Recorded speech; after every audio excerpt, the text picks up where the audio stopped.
ele foi um personagem tão importante dentro do desenvolvimento do cristianismo que para nós, ainda hoje, é um grande exemplo.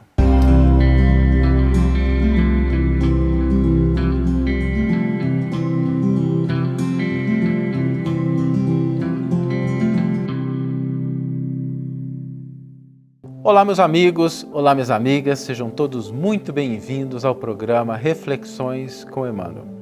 E hoje eu gostaria de trazer algo diferente. Gostaria que a gente refletisse sobre um dos personagens que particularmente eu considero um dos personagens centrais dentro da história do cristianismo nascente. Refiro-me a Paulo de Tarso. Todos nós conhecemos essa figura.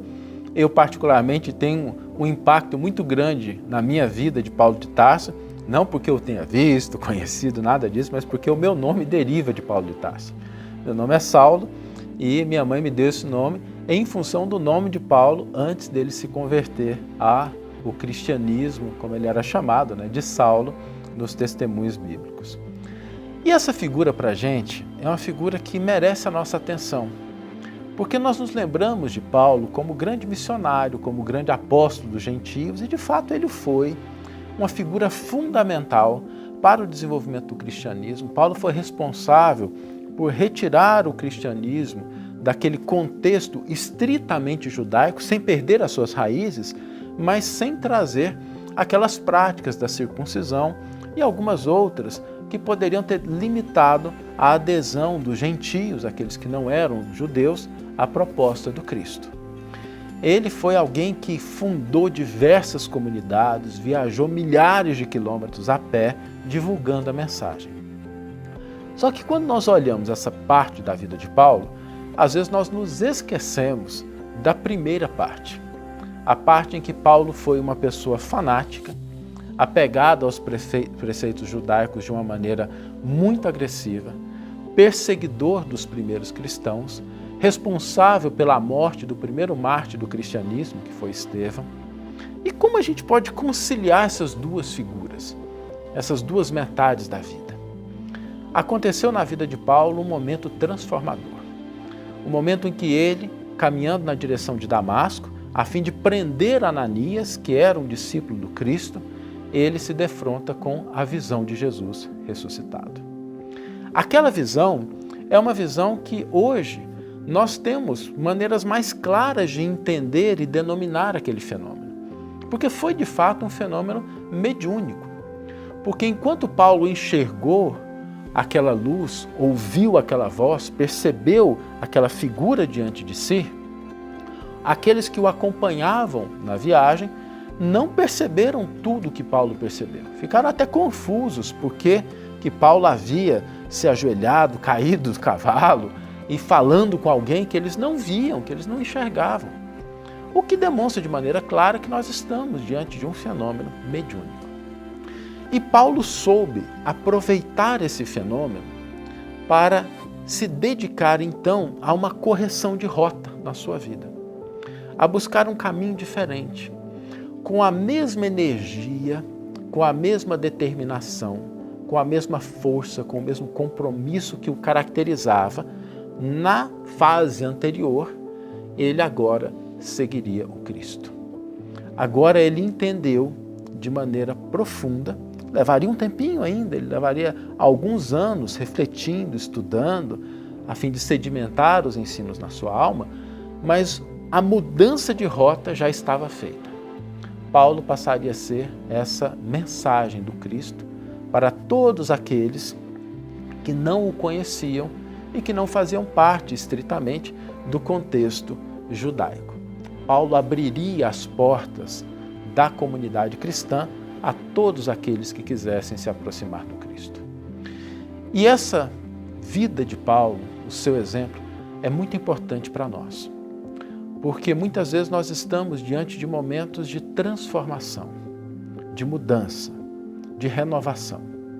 Seja por um fenômeno que nós presenciamos, seja por uma dificuldade que assola a nossa vida, seja por circunstâncias diversas, e que nos convidam a essa aproximação mais íntima com o Cristo. Nos convidam a reconhecer que Jesus pode fazer por nós muito daquilo que nós não acreditamos que somos capazes de realizar. Que Jesus pode apontar um caminho diferente para as nossas vidas, que Ele pode apontar novos horizontes. Só que não basta a gente se encantar com o extraordinário do fenômeno, com a beleza dos textos, com as narrativas que nos encantam, se nós não nos tornarmos aquilo que a gente escuta, se a gente não aderir de mente, coração e mãos ao convite do Mestre. Foi isso que Paulo de Tarso realizou. A partir daquele momento, Paulo, de fato, aderiu de corpo e alma àquela nova proposta. E esse exemplo é um exemplo muito importante para nós, porque todos nós temos o nosso chamado, todos nós temos o nosso convite, todos nós temos aquele momento de despertar, aquele momento em que a nossa alma se sensibiliza, que a gente desperta para um conhecimento de ordem superior, e é importantíssimo que nós aproveitemos essa alavanca, esse primeiro movimento, para nos converter naquela mensagem que nós queremos ser, para que a gente possa ajustar a nossa vida, para que a gente possa de fato estabelecer novos e importantes caminhos para a nossa existência. Paulo é um grande exemplo de que isso é possível, não importa a situação em que nós estejamos, de criminoso a divulgador, de alguém que era aferrado a determinadas ideias, ao grande divulgador da mensagem libertadora do Cristo. O que significa que todos nós podemos também estabelecer um novo rumo para a nossa existência. Vamos ler agora o texto que inspirou a reflexão de hoje. E o texto foi tirado do 5º volume da coleção O Evangelho por Emmanuel, em que ele comenta os versículos de Atos dos Apóstolos. O versículo é Atos 19:11 e nos diz: Deus fazia prodígios incomuns através das mãos de Paulo. Emmanuel intitula o seu comentário Médium Inesquecível. Estudando a mediunidade e ambiente, recordemos um dos médiuns inesquecíveis dos dias apostólicos, Paulo de Tarso. Em torno dele, tudo era contra a luz do Evangelho. A sombra do fanatismo e da crueldade não se instalara apenas no sinédrio, onde se lhe situava a corte dos mentores e amigos, mas também nele próprio, transformando-o em perigoso instrumento da perseguição e da morte. Feria, humilhava e injuriava a todos que não pensassem pelos princípios que lhe norteavam a ação. Mas desabrocha-lhe a mediunidade inesperadamente. Vê Jesus redivivo e escuta-lhe a voz. Aterrado, reconhece os enganos em que vivera. Entretanto, não perde tempo em lamentações inúteis, não sucumbe desesperado, não se confia à volúpia da autocondenação, não foge à luta pela renovação íntima. Percebe que não pode recolher de pronto a simpatia da família espiritual de Jesus, mas não se sente fracassado por isso. Observa a extensão dos próprios erros, mas não se entrega ao remorso vazio. Empreende com sacrifício a viagem da própria renovação. Para tanto, não reclama a cooperação alheia, mas dispõe-se ele mesmo a colaborar com os outros. Encontra imensas dificuldades para a iluminação da alma, no entanto, não esmorece na luta.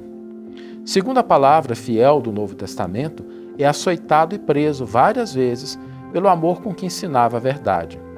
Mas em contraposição, na Licaônia e na Macedônia, foi tido como sendo o Mercúrio, encarnado e servo do Pai Altíssimo.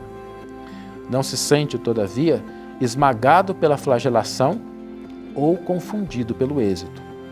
Tolera os assaltos e elogios como o pagador correto, interessado no resgate das próprias contas. Diz ainda a Boa Nova que Deus operava maravilhas pelas mãos dele. Entretanto, ele próprio declara trazer consigo um espinho na carne, que o obriga a viver em provação permanente. E enquanto o corpo lhe permite, dá testemunho da realidade espiritual, combatendo ignorância e superstição, maldade e orgulho, tentação e vaidade. Nem ouro fácil, nem privilégios.